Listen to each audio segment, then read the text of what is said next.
Hi friends. First of all, Happy New Year! I hope you're having a good start to your year. I'm actually filming this in 2022, so I also hope I'm having a good start to my year. Today, I'm sharing my 2023 fashion trend predictions. When considering my predictions, I realized a lot of specific items I was thinking of were falling into the same broader aesthetic categories over and over again. So I'm gonna go through things by category, talk about what specific cultural values I think are prompting these things to come into trend, and then go through the specific items within each category.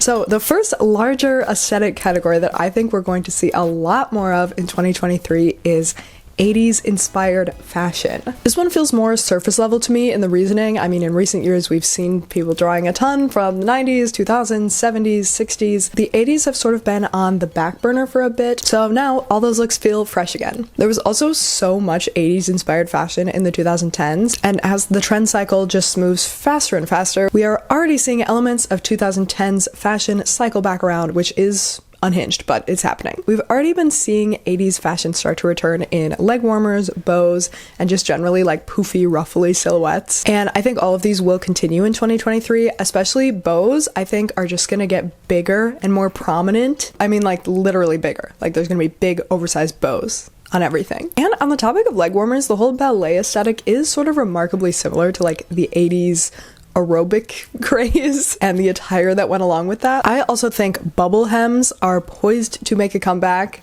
in the next year because again, we just haven't really seen them in mainstream fashion in a long time, even in the 2010s. Actually, there were bubble hems. I'm now remembering homecoming dresses I wore.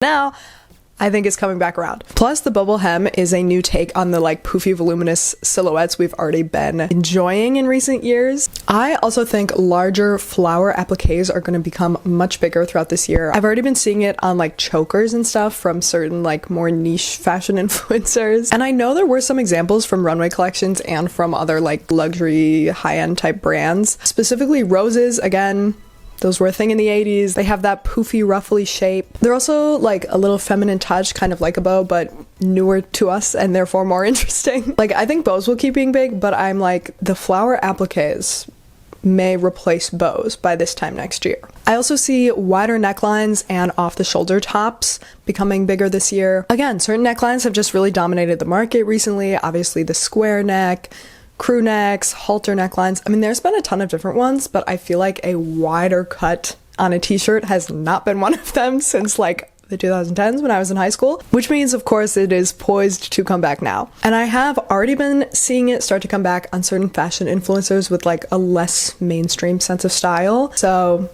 that's how you know it's only going to go from here. I haven't seen much tulle yet, but I think this will also be a trend in 2023, specifically like poofy tulle skirts, sort of like tutu inspired, because again, it's very 80s and also it really plays into that ballet aesthetic. My last items in this category are a little less directly tied to the 80s, but they are lace and metallics. Lace is another thing I've been seeing creep up with those ahead of the curve fashion girls. I mean, lace really never leaves us. I can't think of a time that lace was like out, but I know it was big in the 80s, and I do think we will see more of it this year, especially in like full garments, like full transparent lace shirts or dresses, which also plays into the sort of sheer clothing trend that we've been seeing lately. Finally, metallics, which I sort of associate with like 80s glam, have already been a big trend in the past year. I actually feel like every year people say it's going to be a winter trend because like the holidays, it's festive, I don't know, but I feel like I've actually seen people putting it to practical use in their day-to-day outfits in the past year, and I think it will continue to grow in 2023. I mean, obviously tons of trends from this year are going to continue, but this is just one on my radar, maybe just because I like this one. Oh, you want to say hi, comment? Have anything to say to the people? All right, my next big category that other more specific trends fall into is a return to normcore. This is kind of a bizarre thing to consider a trend. I mean, it's literally just like wearing normal everyday clothes. But I do think dressing in very simple, basic, everyday outfits is becoming more popular. Fashion has been so wild in the past few years. As we know, the trend cycle is basically moving at hyperspeed, but also sort of imploding on itself at the same time. And even just talking and thinking about trends is a trend right now. The idea of personal style, which people often only use to describe like very out there, expressive, unique, funky outfits, is also a trend. Disdain towards trends and dressing more uniquely and creatively out of fear of looking too trendy or basic is a trend. And frankly, I think a lot of us are just fucking tired. And don't get me wrong, I love to create unique, dimensional, creative, fun outfits. I don't think I'll ever stop loving that. But also, I don't need to do that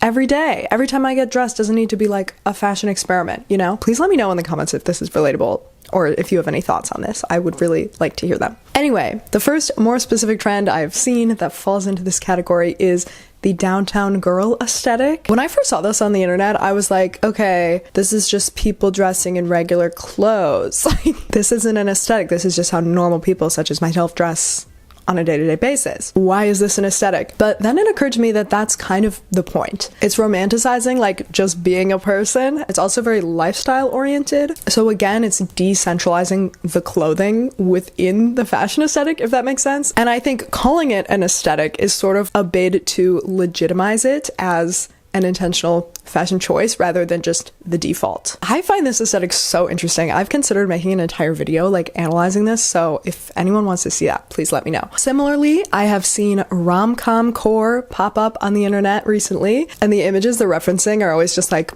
two white people from the 90s wearing jeans and sweaters. But again, I think it's this intention to legitimize basic outfits as an intentional aesthetic choice. We've also seen gorpcore on the rise, which is more specifically like outdoorsy and sporty. But again, it's very practical, comfortable, everyday clothing. And I do think comfort and practicality play a role in this trend towards normcore. I think both following trends and always making an effort to be different and new and fresh and not look too trendy, both often end up sacrificing practicality and comfort in the name of personal style and the aesthetic, which, you know, I can respect, but it gets old fast when you're just a regular person trying to live your life. Even more specifically, we've also been seeing materials like leather and denim and patterns like stripes, plaid, all of these like really basic, staple, everyday elements of style are sort of coming back at the moment. Oh, and bigger bags being back in after the fall of the tiny micro bag. It's kind of like we did all the wild and crazy and fun fashion for a few years while we were all sick in the head during pandemic times, but we do actually need to still like live our lives in our clothes. So now we're gonna do that. All of that said, my final category of trend predictions is novelty / avant-garde fashion. Because two things can be true at once, right? As we've had more fun, experimental, faster moving fashion in recent years, I think in some ways people just want to like disengage, but also we get bored very easily. We crave novelty and experimentation. That's just true of humans, period, but I think it's especially exacerbated right now by the faster moving trend cycle and trends that have been more and more experimental. So my first item in this section is puffy shoes. Obviously, we already have the moon boots and the Melissa bubble clogs, and then seeing the Loewe balloon heels, I was like, oh, okay, we're only going harder from here. This is only the beginning. Will we all be wearing inflatable shoes by this time next year? Who's to say? I wouldn't rule it out. My next item in this category is mixing super sporty and casual pieces with super feminine and formal pieces, or like mixing those elements together in one piece. This is definitely, again, something we've already been seeing, but I think it's been a little more niche. It's something not a lot of people actually feel comfortable wearing out, I think. But that's why I think this year we're just gonna see more and more of it. Because in a fashion landscape where we've seen like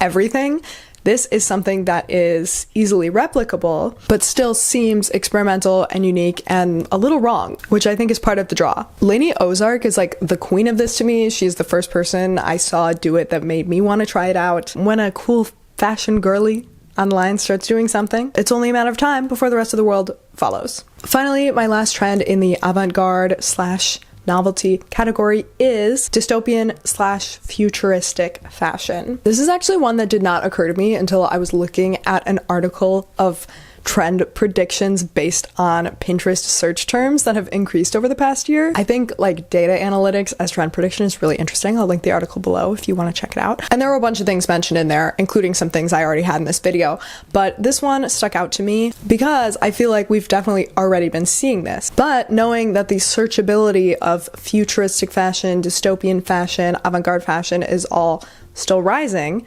on Pinterest makes me think that we're actually going into like a new iteration of this with like a more futuristic avant-garde approach. I also think this aligns with the metallics trend, definitely the puffy shoe trend, and I do think these like round puffy space age shapes will be a part of this, but I also think more like sharp pointy silhouettes or sharp and poofy elements combined together, or like utilitarian elements combined with sharp futuristic, or all three combined together. You know, I think we're gonna see different imaginings of what futuristic fashion is combined together into one look with these contrasting interpretations. Fashion is so broad right now. This is certainly not the end-all be-all of 2023 fashion. I think there will be so many more cool things happening in fashion this year that I didn't get to, and so many things that have already been trending, already been happening, that I think will definitely continue into 2023. But these were just the ones that piqued my interest the most. Please let me know in the comments what you think of these predictions, what your trend predictions are. I would absolutely love to hear them. Oh, and